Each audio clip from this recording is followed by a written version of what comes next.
Welcome to Strength Chat Podcast, presented by Kabuki Strength. Introducing your hosts, Chris Duffin, the mad scientist of strength, Rudy Cadlow, mature athlete and coach, and the wizard of training himself, Brandon Sen. Welcome to Strength Chat with your host, the mad scientist of strength, myself, Chris Duffin. To my right, we've got Dr. Rudolph, our master athlete and coach. And to my left, oh, I'm sorry. Did you get that? Yeah, I got that. That was horrible. Sorry. God, we just started and you just shit your pants. Just off to a good start, you know. God. Now you know what to expect the whole podcast.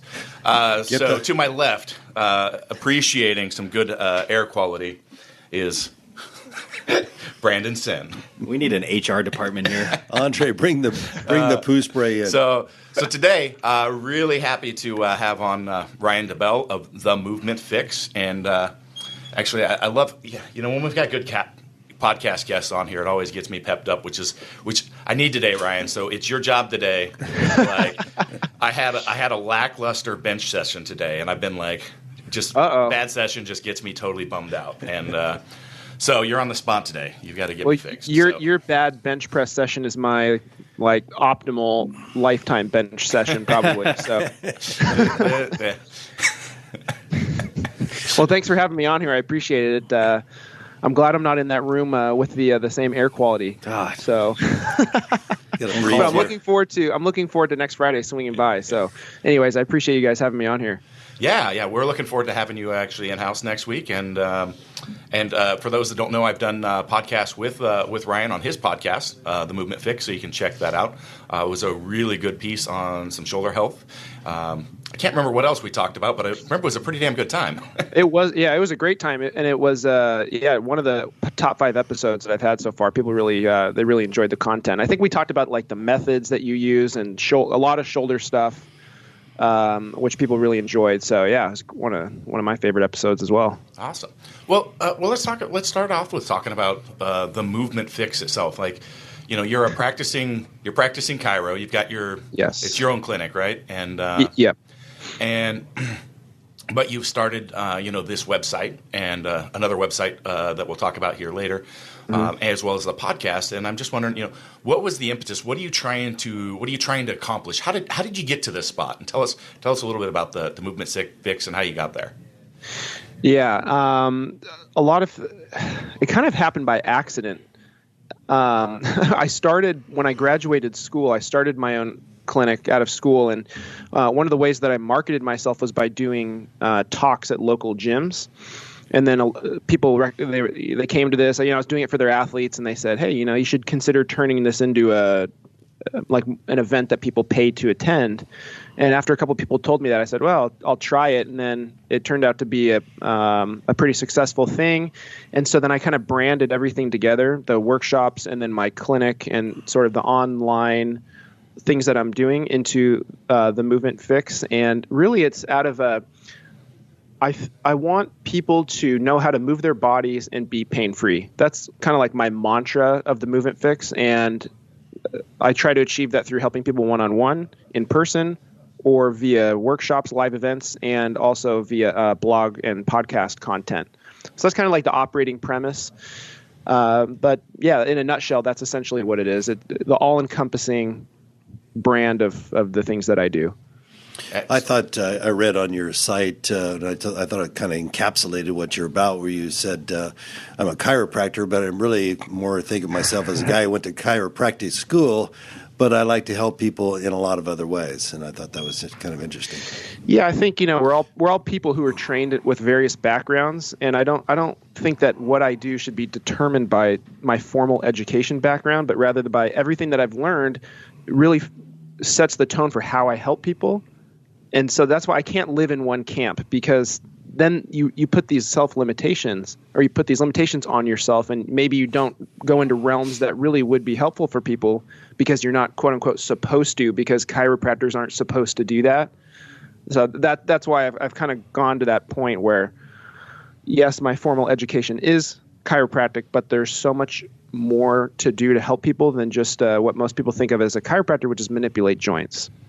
So yeah, that's sort of been a mindset change as well through the last couple of years. That's really where we're at too. Yeah, a lot of people associate us with purely, we do everything with velocity, and try and put you in a camp. But really, we aim to use the best tool in the appropriate situation. So we don't want to, box ourselves into a corner and be, we are these guys because of this. We're the coaches because we want people to get better. So we use the most appropriate tool in the appropriate time. Yeah, definitely some very common philosophy standpoints between what you're doing and what we believe in as well. And absolutely. It's interesting. So there was several years ago that before, I made the transition from the corporate world to, what we're doing now with Kabuki Strength. I talked to some mentors of mine that are chiros and was discussing going back to school to be a chiro. And I'm like, well, I need those letters behind my name to have some validity to what I'm doing, right? And one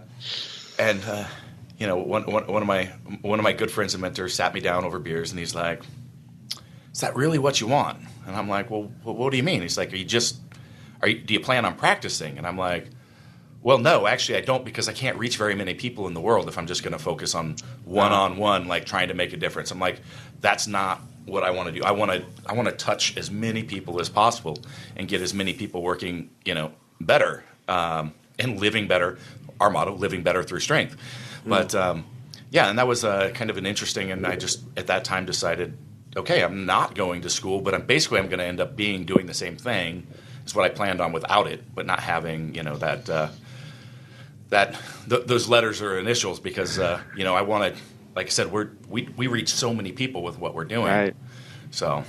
Yeah, and I think that you make a great point there. It really depends on what do you want to be doing and what is your goal. If your goal, and some people love to work with people one-on-one, hands-on, and they should go pursue that because that's what they need to operate in that capacity. Well, it's incredibly rewarding. Like, I love it. Oh, yeah. It's incredibly rewarding, but like I see these huge gaps in the clinical practice, strength training, strength coaching, and how all that how all that flows together. Like some of the over the wall stuff are completely different. You've got completely different approaches. Just that there's it should be a continuum of care, right? 100%. And I think that what in office rehab ends up being way too easy, and athletes that can handle a lot more. Aggressive lifts or just more volume or more work. They're being taught very low-level exercises that in no way stimulate them. Yeah, you've got to know. On a physical or mental level. Yeah, they're not working at the same level, and I think that's because a lot of clinicians they don't have a background in training, and that's probably one of the reasons why getting those letters for you wasn't as useful, because you had such a large background in training. And at what point does it become necessary to add in one end of the spectrum of like clinical diagnosis? Is that required to help thousands and thousands and thousands of people in the way that you're doing? And it becomes an act of kind of weighing and measuring the options. Yeah. And so that's where, I'm like, I saw that bigger gap, and I want to, that's kind of what we're focused on. And you're basically in there hammering away at the exact same thing as well. Yeah, we all come at it from different angles and different backgrounds. So although we talk about very similar things, I think we approach it in a different way, and probably also speak to a little bit of a different audience, I would imagine, as well. I've yet to crack 500 pounds on my deadlift. So. No, we definitely have a lot of people in the strength world, but I think most of like our podcast listeners and a good core of like our customer base and everything is they're all professionals. So they're either gym owners, professional strength coaches. We have a lot of clinicians that follow our stuff. Just because we're speaking across those lines, that's like our biggest. Yeah, that's our biggest segment. Are people that are professionals in the field. Mm-hmm. And then, we obviously have a lot of athletes as well. But and I know you guys, your continuing education yourself is very impressive. So, like, you're pushing the limits too, and then I think that offers a really great, a really valuable learning experience for professionals to learn from, like, people that are doing what you're doing in the kind of facility that you're in, taking those kinds of courses and how you blend it helps to fill the gaps for them. Yeah, exactly. So when I said I chose not to go get the chose not to go get the letters, it didn't mean I chose not to continue education, right? So Yeah, because I think I met you the first time at DNS Exercise 1. yeah, I think so. So, yeah. So yeah, I've continued to take a lot of courses and interact with, as a team, we've interacted with a lot of people on the clinical side and strength coaches. But, like you said, if you've got a chiro that maybe doesn't have that athletic background and they're not aware of like training stimuluses and like the needs of an athlete versus like someone else, that's what we do is you sit in those seminars and then you've got to basically take that back and distill that, like, what does that mean for us and how do we put that together when you've got 900 pounds on your back or you're working with someone, And the other challenge, I'm sure, actually maybe this would be good for you to speak to for a little bit, is how do you take it and try to get that content like in a video or audio form to try to reach as many, because there's struggles with that, right? I mean, that's 100. Yeah, we can work with somebody and make dramatic change in like a few minutes, but it may be like if we're working with a virtual client, it may take us 2 or 3 weeks to accomplish the same thing. Back and forth, emails, sharing videos, reviewing videos, that sort of stuff. So, what kind it is much harder. It's much harder. How do you handle that with your web-based approach? Well, currently I don't do a lot of one-on-one consulting via the internet. I do most of my one-on-one stuff in person. But then when I think about doing like the online content, I go, that's what I'm referring to, is just the video content. To try to get it in a manner that's easy to digest and people can actually capture like the cues, the importance of specific things, like that side of it. So admittedly, one-on-one, you can always do better with somebody because you can see them in person, you can show them things that are hard to articulate. So I just think about it like let's say I could reach 10,000 people with one video, and you think about the amount that you can help them, let's say, is a 5 out of 10. So you take a 5 out of 10, multiply that by 10,000, and you get your overall sort of like utility.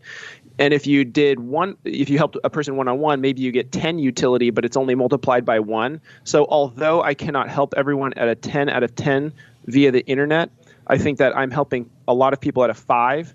And then if they need those gaps filled, they should try to find someone in person or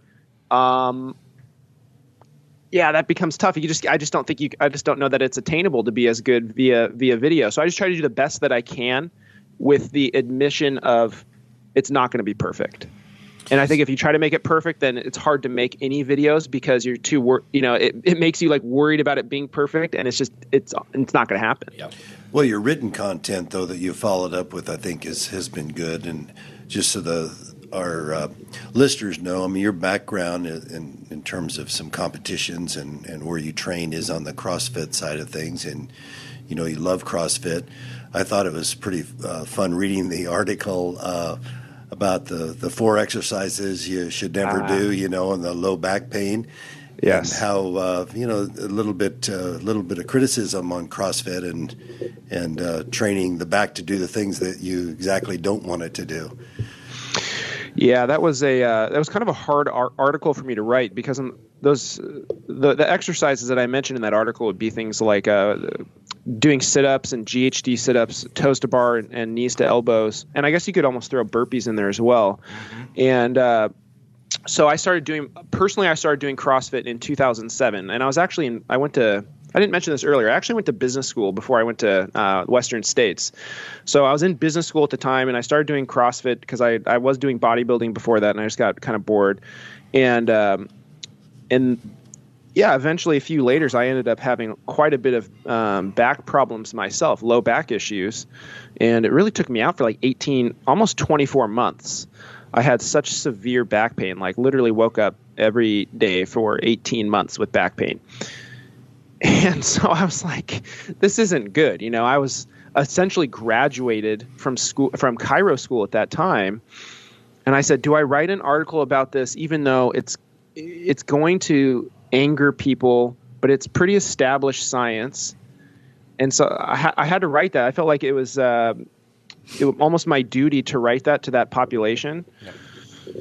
Yeah, and there's been I think the tide is turning though. I think people are starting to really reevaluate, because CrossFit coaches, they want to be, I think they're criticized as, not a lot of times in the outside of the CrossFit world, they're criticized as not being competent. I think a lot of them are very competent, and I think that they are very hungry to be better. And of course, there's always a subset that aren't doing a good job, but that's true with any profession. Yep. But I think the tides are turning where they're starting to be like, okay, there's certain rules that we can't break and get away with for too long. And one of those is combining repetitive backgrounding exercises with really heavy lifts. I mean, McGill's research really shows that it's probably not the best, longevity back strategy to do that. Yep. No, I think that's a really interesting, because, it's almost like it's fun to, it's the popular thing to do is bash CrossFit, right? And, but you enjoying that, Brandon? Yeah. Got more away. How dare you? I know. People love to bash it. But no, I'm dropping some more bombs for Brandon here. So, is that what you're doing? but back to life. bashing CrossFit. So, we get quite a few CrossFit trainers and gym owners through our seminar series, and I have always found them, the ones that show up, very, like you said, hungry for knowledge, 100%, and realizing kind of the same thing, that the standard approach that they've been taught, maybe there's some gaps there and some things aren't working. They want to figure that out. And like you said, it can be extremely effective if you take out some things like, your basic core loaded movements to failure, shift that to another workout. Don't do that in a Metcon. Right. Yeah, exactly. You put a few really basic things in place, and you've got a fabulous program. Are you, is it going to get you to a 1,000-pound squat? No, but that's not your goal if you're a CrossFitter either. So yeah, that's not the training intent either. Exactly. So for you get in great shape, you add some strength, great for body composition, all that stuff. But you've got to do those basic things like, basic core loaded movements that require brace. Don't do them to fatigue failure. Yeah, separate it, and you've got to combine that with some good movement practices in general. Like you said, take out your loaded flexion. Exactly. And yeah. Yeah, so I think because of the way the timing played out for me, it positioned me with this different mindset. So I did CrossFit before I went into any sort of healthcare or fitness related field. So to me, it was something that I'd been doing for years and I enjoyed. So I never came at it with the perspective of like, oh, look at all the stupid stuff they're doing. I came at it with the perspective of like, I think we could make this even better. And so that's kind of the angle. And so I think that I inherently see it as a very good thing with flaws that if modified can make it very, very powerful. No, and I think it's good to have some internal criticism within a group to make sure that you're questioning your practices, moving forward, all that sort of stuff. So has to happen. Otherwise, you never get better. Yep. Now, you mentioned something before we got sidetracked with our CrossFit bashing discussion. About you could only make so much gains with a person over video, and if they need to take it a step further, that they probably need to find someone local. And yes. We get this question a lot, and we've got some resources that we send someone to. And you put together a resource, is that correct? Yes, yeah. So essentially, this came out of probably a similar need that you guys experience, where people ask you, you have obviously a large following on the internet, so I'm sure you get a lot of emails from people. Hey, what do I do for this? What do I do for that? Who do I go see in this city? You're like, I don't know. I don't have time to go look on Yelp for you.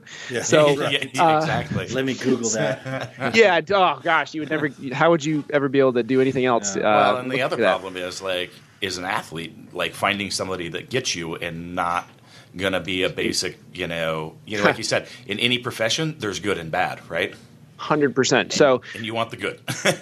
Yes, I want the very good. So so my colleague and I, who his name is Anthony Gusnin, we decided to make a site called movementproviders.com.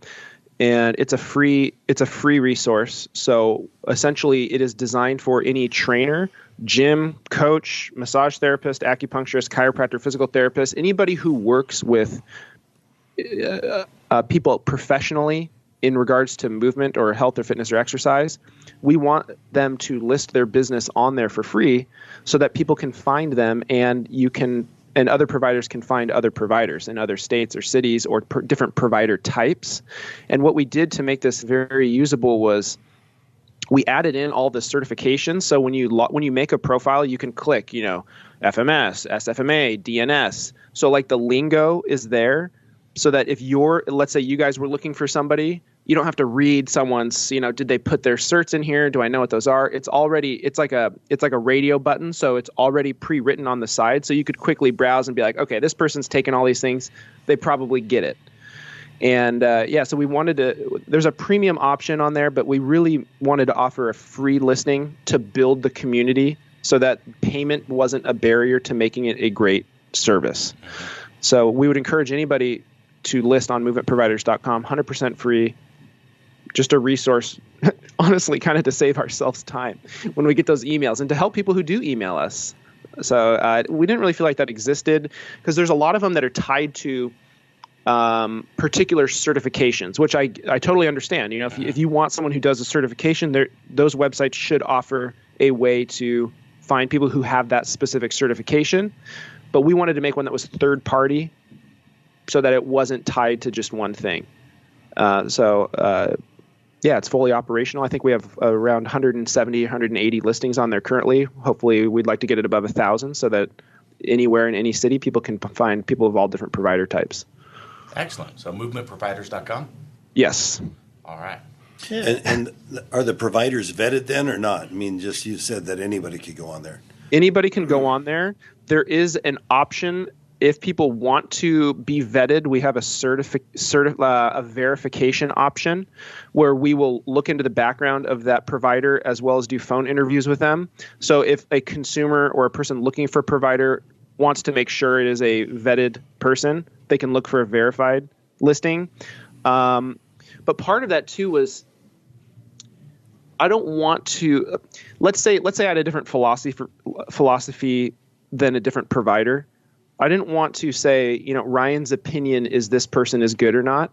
And so I think I guess I'm like a free market type of person. Like I really believe the consumer should be able to evaluate that person for themselves. But if they do want a verified person, there is that option for providers to do that. That's how we decided to do it. I had the same question, but then you were talking about the quick ability to see the different certifications. So if you know that, hey, I'm looking for a person that has this sort of philosophy, you're going to know that they're going to be, they're probably going to have, maybe a strong first and an SFMA or whatever, and you can see those. And they basically get kind of vetted via those processes. That was the idea. That was the idea. That you could quickly browse that and see they have these 5 things. I can assume that they know what they're talking about. Right. Yeah. I understand that approach. Yeah. No, it's something that, you mentioned it saves you time, but ultimately it takes care of the people that we care about most. Our clients are the people that we're trying to reach. So, having someone that you can direct them to outside of just saying, Google your area like everyone else does, I think is a really good resource. Yep, indeed. Yeah. So you have another, talking about saving time, maybe getting, along the lines of organization or, we're starting to get a little outside of that. But tell us about some of the other things you have going on. We, in our pre-call here today, we talked about the Daily Domination Journal that you have. And it's so funny because we brought that up and it was something that I had come across on, I think, either Facebook or Instagram, and it didn't even I had no idea that you even created that. So it's actually really funny that we're now having a call with you today, and I was like really close to purchasing one the other day. Tell us a little bit about that. I guess that means my marketing is doing an okay job. Yeah, no, it was like it took me a second when you guys were saying, I was like, wait, that's Ryan. Oh, that's Ryan. That's this guy. Yeah. Oh my God, I can't believe it. So yeah, I made the Daily Domination Journal with the same guy that I made Movement Providers with. We have a secondary podcast called Health Fit Business, which is trying to help healthcare and fitness professionals improve their business skills. And so along that line, we made this book, the Daily Domination Journal, which is a 28-day workbook to help people figure out what is their what do they really want to get out of what they're doing? What sort of like with Chris, for example, knowing that my goal isn't to work just one-on-one in a healthcare setting, but to help thousands and thousands of people. So part of the beginning of the book is like the self-discovery process of what do you really want? What do you really value? And then we go through weeks and days with these templates that help people organize their day and structure it to, well, dominate it, which is actually really funny. If you go to Amazon and type in the Daily Domination Journal, like you can imagine the other listings that have come to do up. with Yeah. right? It's like some girl in a bikini, like in like lingerie, and then the Daily Domination Journal. Yeah. Customers who bought this also bought this. And Have a good weekend and get your life organized. yeah. I think in especially the professional healthcare industry, there is no training in business skills, and I think it's a big disservice to healthcare providers because they're trained really well in their professional, in their skill, but they aren't. Are you looking at them? I am. He's already I on the porn sites now. The Daily Domination. You type in Daily Domination Journal, and I'm sorry. Now he's not going to get any work done the rest of the day. No, Thanks a lot. I'm definitely not getting. My fault. I'm definitely not getting the first. Am I pepping All you right, up? Ryan, I'll try to hold him back here. You keep on with your thought here. So we made this journal to help healthcare and fitness professionals understand structuring their day from a productivity and accomplishment standpoint. When I was in business school, I had multiple internships at Fortune 500 companies, and I remember that they would bring people in to teach us these skills, these like hard. I guess it'd be a soft skill on time management, organization, goal setting, and we didn't get any of that in Chiro school. And I don't think that's really offered in most like fitness profession education programs either. And so there's all these really great people who are trained to be great healthcare providers, but there's that business area is lacking. And how do we systematically get things done? And how do we keep our eye on the goal and not become scattered? It's so easy to get scattered. So we made the journal to try to help people get the things done that they really need to get done to advance their career and probably advance some of their own like personal life areas as well through doing that. So that's available now, Daily Domination Journal. It's free shipping on both Amazon and our website, which is healthfit.biz/journal.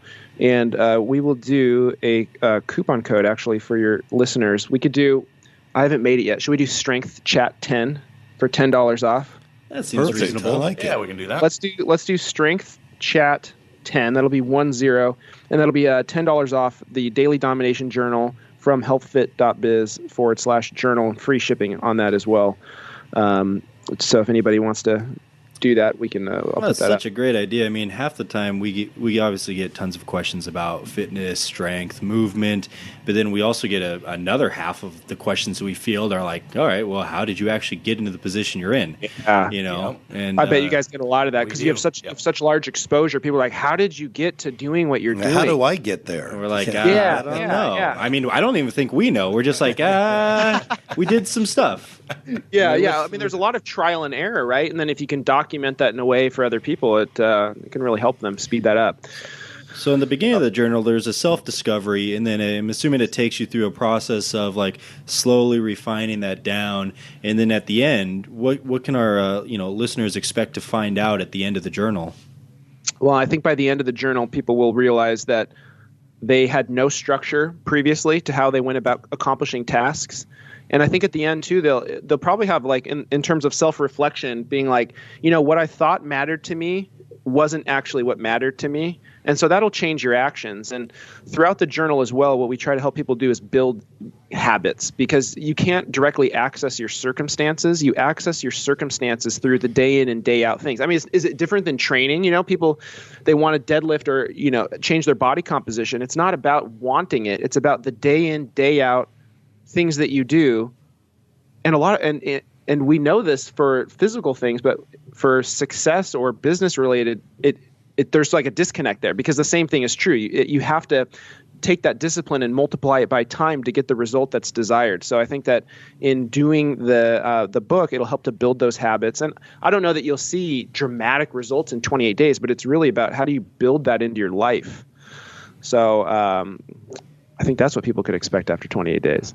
Well, that's a really good topic, and something I've done a number of podcasts on, other people's podcasts around basically goal setting and success in life and all those sorts of things. And oftentimes I refer it to training, because usually people that are listening are lifting. I'm like, if you're training, you're already doing these things. You're developing, you've got a plan, you've got a project plan, you're working towards the goals, you're making steps every day, you've got to know what they are and how they relate to the plan. And but you see this big gap, people won't put that to use in their life. They're like, in the gym, like, oh, I quit doing this and this exercise because I thought they were fluff and I was just wasting my time going through the motion. But then they'll keep doing the fluff and going through the motions in other points of their life, not know what they want, not know where they're going, not know what steps I need to do today that's going to be what I need to do tomorrow and next week that's going to get me towards this end goal. And it's the same process. But you've got to have those things identified. Otherwise, you're just it's like we were talking last week. You're spinning your wheels. You got to start with that goal. I mean, what is your goal? And picture that, and then start developing that daily plan. Right, exactly. So, let's say I had these physical goals. Well, then what's going to get me there? That's my programming. Right. And then so if you make a business or personal goal, you need to develop essentially personal or business programming. This day I'm going to spend this time doing these strategic things. Like, what do I actually have to do to hit that? So, yeah, isn't it funny how in one area of people's lives it can be so well defined, and yet essentially all of the same principles in another area. Yeah. Oh, there's so much potential for people to improve it. I love it. Well, it's arguably an area that affects people's lives more than their actual training, and especially fitness professionals or strength nerds or whatever you want to call them, will go down to the absolute most minuscule detail to try and figure out in the training plan. And I'm putting myself in that boat of being one of those guys who I wake up in the morning and I just get in and get as much as I can done. But then when it comes to training, everything is incredibly detailed. It's perfectly laid out. And so it's a very cool resource that you've put together. Yeah, and this is something I've heard from so many clinicians that I deal with about the lack of business exposure. How many clinicians go on to be business owners? I mean, a good majority, or they work especially chiropractors. Exactly. And, they don't have any exposure to that at all. So. Yeah, and I would say the business classes we had in chiro school, I wouldn't even call them a business class. They're titled business, whatever, but it's not. I think the other thing, too, that people think is if you go to business school, you're extremely trained at being a business owner, and that's also not true. My experience in business school was that unless you do an entrepreneurial track, you're not really trained to run a chiropractic business or a training business, because each business provides its own unique challenges. I think if anything, it's really mindset training and creativity training. There's a big contrast between going to business school versus chiro school. In chiro school, it's you just had to know the answer on the test, which was this muscle connects from here to here, and and this nerve goes into it. In business school, it was okay, create a product and then figure out how you're going to market it. Yep. That's a little different than just knowing, this muscle goes from A to B and then this nerve goes into it, or these are the criteria to diagnose something. You just have to know it. And there's so much creativity in business, and there aren't really rules. I mean, there's laws, but there aren't really, as long as you meet the laws, you can kind of make up how you want to do it and test it and see. And I think if you've never been trained to know that that's okay, and that you can think that way and make up these really unique ways of doing things or creative ways of doing things, business is very creative. Yeah, and there's no right or wrong answer. It's there's just good and better or worse ways. Yep. Yeah. Well, there's black ink and red ink, so the red ink's the wrong answer for sure. So you still better have a plan and operate it effectively. Yeah, this is my black pen right here. There you go. Keep that one. Yeah, stay in the black. That's the right answer. Exactly. It's interesting though. We talk about that. We talk about training and business and the correlation, but even as important as that, or more important, is relationships. I've often said it's a lot easier to run a company than it is to manage a family or or to manage a relationship. And you do have to have goals there, and daily work on that too, and have a program and a plan. 100%. I think especially as your business grows and you become busier, you have to be even more intentional with that side, with the relationship side. Running a business, you can just say yes, no, do this, don't do this. We're going to do that. We're going to do that. That doesn't really work that well in relationships Exactly. to act that way. So yeah, I mean, those three big areas of life, relationships, business, and health, I think are, if you can create good habits around those, I think that's really a great, well, tell us some of your habits around that, because you've got, a couple different websites. You've got your practice. You've got, I'm assuming you're still training. I'm actually training now more than ever. Okay. Yeah, which is great. When I hurt my back a couple years, when I was kind of out for a while, oh man, I can really understand like the whole psychological part of pain. Like you just don't want to do anything, and you become bitter and you become angry, and it isn't good emotionally. So I'm very happy to be out of that. But it really is real. And you guys know this working with people too. Like, but having experienced that for that long, I don't know. I think you have like hormonal and chemical and like changes in your body that take a long time to like reset. But what I try to do is, when I'm doing business, I'm completely focused on doing that. And then I've been trying at a certain point in the day to, like, if it's 7 p.m., completely done. And I won't look at anything business related, and I'll be completely focused on, being at home. And my wife has Thursdays off from work, so I just completely clear out every Thursday so that we can just spend the whole day together, especially traveling a lot. That becomes somewhat of an issue. But I think having like some rules in place, because it's easy running your own business to just 24/7 looking at things, do it, because there's always more to do. It's never done. Always more. Yep. There's always more to do. So I've been trying to be very intentional. And actually my journal helped me with this quite a bit, because we write in these daily and morning routines, and every week, or morning and evening routines. And every week you reevaluate your routines to try to make them add or subtract or tweak. And so I made in my nightly routine, like, I'm going to be completely done with doing business stuff at 7 p.m. And so now I feel like almost accountable to myself because it's written. Something magical happens when you write these things down. Absolutely. It's so easy to let them float around in your brain, but once you put pen to paper, it's magic. And so you go, wow, man, it's 7 o'clock. I can't do anything now. Okay, well, I guess I'll just hang out, and like hang out with my wife. Yeah, or and family. be a person. Yeah, be a person. And then actually something happens when you cut yourself off like that. The next day, you're so ready to get after it. Yeah. Because you let it kind of pent back up a little bit, rather than overextending yourself and thinking you have to work all the waking hours. And that happens. I mean, I don't know if you guys can relate to that, but you almost feel like when you have an obligation to always be doing something business related, and you're not doing a good job if you're not. So setting that boundary for myself has been the most effective strategy that I've seen, or I've been able to implement relationship wise. So I mentioned at the outset of this podcast my lackluster bench press day today, right? Lackluster bench press. Yes, lackluster. Not day. Take day out of there. Day. All right. Bench press. So yeah, he got it. I knew better than to do this, but I was 2 of 3 sets in, and I decided to get on my email. No, don't do that. Jeez. And there was an email on a project I'm working on, and it upset me, and I tried to get back to training, and I couldn't. And finally, I just walked into the office, sat down at the keyboard, started working instead. Did a bunch of work, that's terrible. and then came back out like 30 minutes later and tried to get going again, and I couldn't at that point. But that was like, I need to like set that time aside and just be like not multitasking. And so easy to do that, isn't it? Because you can always just go check an email, and then there's something, and then it interrupts you, and it's like, I think you make a great point, like setting that boundary. Like my training time, no, I should never give someone else access to that.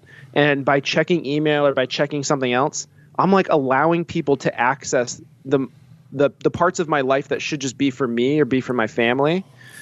So yeah. Oh, is that why? Pretty much it. Is that what happened? Yeah. Well, don't you feel that way though? I mean, I feel like I spent half my life trying to figure out where I was before I just got interrupted with the last email or phone call or conversation. It's like, oh God, now where the hell was I? How do I get back to that? Yeah, you got like time blocking. Oh, that's just because you're old, Rudy. You have to say, do not use the O word with me. Oh, you are too close to use that. Hey, don't get near me. I don't want you. You better get over it. Do not use the O word with me. Mature athlete. Any rate, yes, you do have to stay focused for sure. So Ryan, you mentioned boundaries, and setting your cutoff time at 7 p.m. You just got into time blocking a minute ago. What other tips do you have for people? Considering you've gone through this process, I mean, you wrote the book on it. What other tips do you have for people to implement taking? I guess you can boil it down to taking more control over their day. One of the things that I just recently changed was I wasn't doing like scheduling with clients as efficiently as I could. I was doing a lot of time. Like I try to book people as close together as possible, so I don't have like half hour blocks sometimes if scheduling works that way, because those are like detrimental. So I was doing it all via email, and then during this winter season, so many people got sick. I had so many emails from people that, hey, I need to change my appointment. I was like, I have to do online scheduling only, and I have to make the time tight so that people can't schedule apart from each other if it gets to that point. And doing also like having canned email responses is something that I'm big on. So in Gmail, you can do it's an extension to Gmail, I believe, called canned responses, where you can have pre-written emails. So you hit reply, go into canned responses, and then hit the button, and it pre-writes everything. Oh. So it'd be like a draft in Outlook. So what I do now is, like, someone's like, hey, can I schedule an appointment? I made a redirect from my website. So I go like, this is where some of the web stuff comes in. I made a redirect would essentially be, for those who are unfamiliar, like you can go into your website and say, okay, if someone goes to themovementfix.com/schedule, send them to the calendar program on the service that I use. So I just say, I have a canned email that says, hey, thank you for requesting an appointment. Please visit themovementfix.com/schedule to schedule your appointment, and you can choose your own time that fits best for you. If you have any other questions, and I guess you could make like an FAQ page, please refer to the FAQ. So you respond to that, then they go in, and so that takes a lot off your plate, and it's very fast to do that. You don't have to spend time writing emails. There's a lot of time wasted writing emails. Yeah. So canned responses are critical for time reduction. I keep a bunch in my notes file on my phone. Yeah. Because I've got to respond to people on Facebook and Instagram and all this, and there's like, I've got this one to send them here, and I got this one to same thing, like, because you can't type that stuff out all the time, especially on the phone. It takes and you can't access a lot of that stuff. You can't do canned responses on the Gmail phone thing. I think that's maybe on Android. You can't do it on an iPhone, but having things like that in place is a great way to do it. I also think that a lot of times emails they don't need to be replied to immediately. And I think when we get the emails, we think that they do. So training yourself to not check your emails as frequently. One strategy people will use is they'll do an autoresponder that says, hey, thanks for emailing me. I respond to emails every day at 5 p.m. to kind of like set an expectation. And then sticking to that, that can be a way as well. I've also been doing some day blocking. Like I'll block out a day where all I do is focus on trying to work on one particular project, rather than trying to break that into hourly blocks. I also try to schedule all phone calls back to back, and I put time limits on my phone calls. So if someone's like, hey, can we do a phone call? I'll go, okay, let's do that. And it'll be from 3 p.m. to 3:15. And then when I get on the phone with them, I'll say, okay, we have 15 minutes, because then they don't talk about other stuff. They get to the point because they know that there's an end point. So creating endpoints, I think, is also very important, to not let things love to linger. People like to linger. I used to, for a long time in my career when I was in the corporate world, I would block out all meetings on Friday afternoon. And I'd spend Friday afternoon like reflecting on what went well during the week and planning for the next week.